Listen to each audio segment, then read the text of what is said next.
Assalamualaikum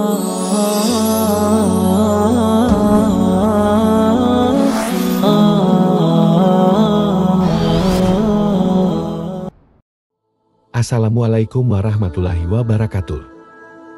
Sahabat beriman yang dirahmati Allah. Di video kali ini kita akan mendengarkan kisah seorang wanita yang mengalami azab anan saat menjalankan ibadah umroh. Bayangkan saja bibir dan pipinya yang semula normal, tiba-tiba membengkak dan membesar, hingga membuatnya meninggal dunia di tanah suci. Penasaran dengan cerita selengkapnya? Tonton video ini sampai selesai agar tidak sesat ya sobat. Di tengah kesibukan persiapan keberangkatan umroh, Bu Maya tak henti-hentinya memikirkan apa yang akan dibawa, apa yang harus dikenakan, dan bagaimana ia harus tampil sempurna di hadapan orang-orang di kampungnya nanti. Suaminya bernama Pak Darto hanya mengangguk-angguk sambil berusaha mengikuti ritme istrinya yang jauh lebih cepat dan tak kenal lelah. Pak Darto adalah seorang pria yang pendiam, sedikit kaku, dan tak pandai bicara. Penghasilannya sebagai tukang kebun di kampung jauh dari kata cukup. Apalagi jika dibandingkan dengan Bu Maya yang punya usaha kecil-kecilan menjahit pakaian wanita. Dari hasil menjahitnya Bu Maya bisa membeli banyak hal.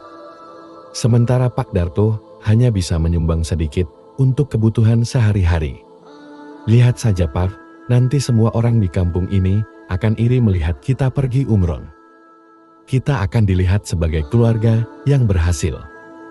Dan akhirnya orang-orang tahu siapa yang benar-benar bekerja keras di keluarga ini. Kata Bu Maya dengan bangga sambil menatap Pak Darto dengan pandangan meremehkan. Pak Darto hanya tersenyum kecut, tak ada kata yang terucap dari bibirnya.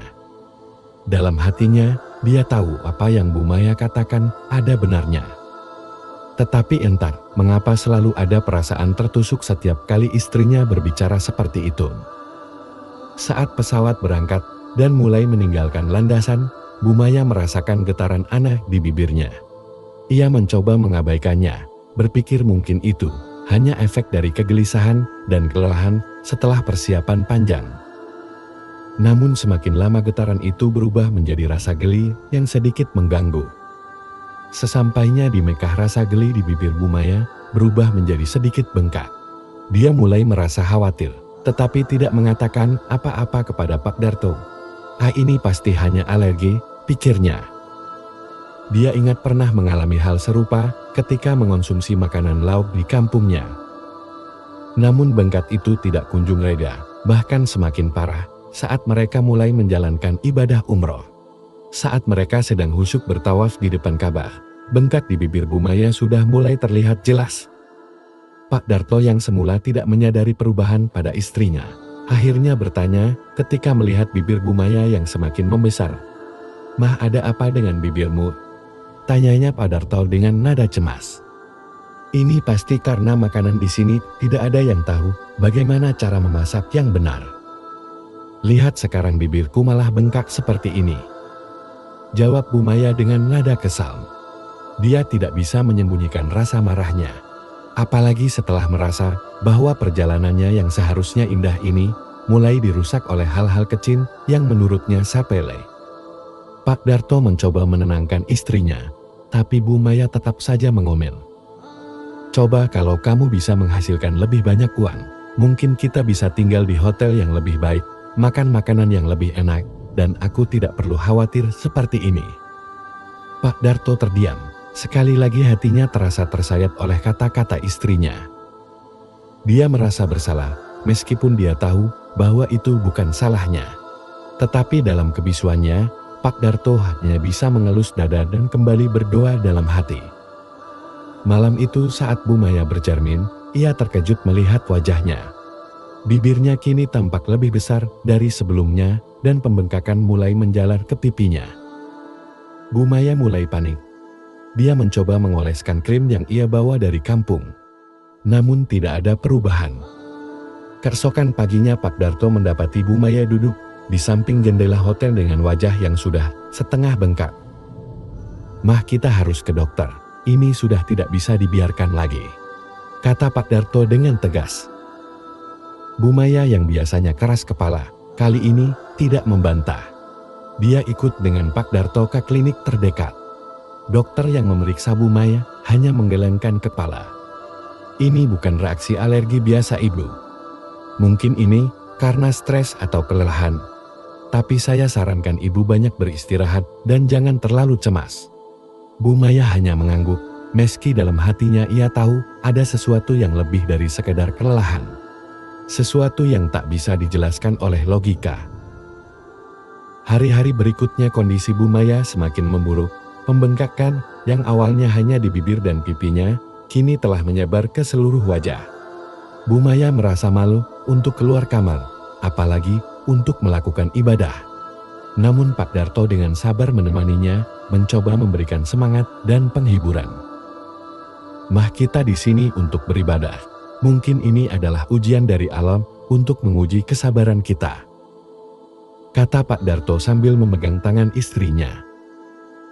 Namun Bu Maya hanya bisa menunduk, air mata mengalir di pipinya yang bengkak. Dalam hatinya, dia mulai menyadari sesuatu. Dia mulai merenung mengingat kehidupannya di kampung halaman. Terutama bagaimana dia memperlakukan suaminya. Tiba-tiba semua kenangan itu datang seperti badai. Kata-kata kasar yang dia lontarkan, penghinaan, caci maki dan kemarahan yang sering dia lampiaskan kepada Pak Darto. Dia ingat bagaimana suaminya selalu menundukkan kepala, menerima sebuah cacing maki tanpa melawan. Di tengah keputusasaannya, Bu Maya akhirnya berdoa dengan sungguh-sungguh memohon ampun kepada Allah atas segala kesalahan yang pernah ia lakukan. Ya Allah, jika ini adalah azab-Mu, ampunilah aku. Aku telah banyak berbuat salah kepada suamiku, kepadamu. Berikan aku kekuatan untuk memperbaiki semuanya. Pak Darto yang mendengar doanya merasa terharu. Dia menyadari bahwa selama ini, meskipun Bu Maya sering mengomel dan menghinanya, Bu Maya tetaplah istrinya yang ia cintai. Mah, Allah Maha Pengampun. Yang penting kita harus ikhlas dan sabar menerima segala ujian ini. Namun waktu seolah tak berpihak pada mereka, kondisi Bu Maya semakin parah dan pembengkakan di wajahnya kini hampir menutupi seluruh wajahnya. Bu Maya merasa semakin sulit untuk berbicara, untuk bergerak, bahkan untuk bernafas. Dia tahu waktunya mungkin tidak lama lagi. Di hari terakhir sebelum mereka pulang ke kampung, Bu Maya mengumpulkan segenap tenaganya untuk meminta maaf kepada Pak Darto. Pak, maafkan aku. Selama ini aku telah banyak berbuat salah padamu. Aku terlalu sombong, terlalu merasa lebih baik darimu. Padahal kau adalah suami yang baik, yang sabar dan selalu ada untukku. Pak Darto tersenyum, meskipun hatinya hancur melihat kondisi istrinya. Ma, aku sudah lama memaafkanmu. Jangan pikirkan lagi, yang penting sekarang kita bersama-sama, dan aku akan selalu ada di sisimu. Malam itu mereka pun tidur dalam keadaan saling memaafkan. Namun di pagi harinya Bu Maya tidak bangun lagi. Pak Darto menemukan istrinya sudah tak bernyawa dengan bibir dan wajah yang tak lagi membengkak, bahkan tampak lebih tenang dan tersenyum. Pak Darto menangis sejadi-jadinya, namun dalam tangisnya, ia tahu bahwa Bu Maya telah menemukan kedamaian, membawa ampunan darinya dan ampunan dari Allah Subhanahu wa Ta'ala. Nah, sahabat beriman, semoga kisah ini menjadi pelajaran berharga bagi kita semua. Wassalamualaikum warahmatullahi wabarakatuh.